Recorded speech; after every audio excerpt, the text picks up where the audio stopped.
నీవు చిన్నవాడివా, పెద్దవాడివా అని కాదు. కానీ మనకొచ్చే కష్టాల్లో, శ్రమలలో, ఇబ్బందులలో యేసు ప్రభుని సరైన రీతిలో అర్థం చేసుకుంటూ, ఆయనతో ఒక మంచి నడవడిక నడుస్తూ ముందుకెళ్ళటమే శ్రేష్టమైనటువంటిది, మంచిది. చాలామంది పెద్దవారు వయసులో ఎక్కువ వయసు కలిగినటువంటి వ్యక్తులు ఉంటారు. కానీ ప్రభువుని సరైన రీతిలో శ్రమలలో ఆయన్ని అర్థం చేసుకోలేరు.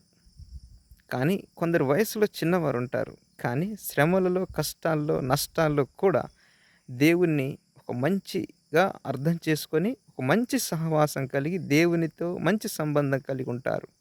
కాబట్టి దేవుని చేతిలో అర్హమైన పాత్రగా వాడబడుటకు సరైన వాడిగా నీవుండునట్లు ప్రభువుని మంచిగా అర్థం చేసుకొని, ఆయనతో మంచి సహవాసం నీవు కలిగి ఉన్నట్లయితే, నీ జీవితం ఆశీర్వాదకరంగా, అనేకులకు దీవెనకరంగా, మన ప్రభువుకి మహిమకరంగా మార్చబడుతుంది.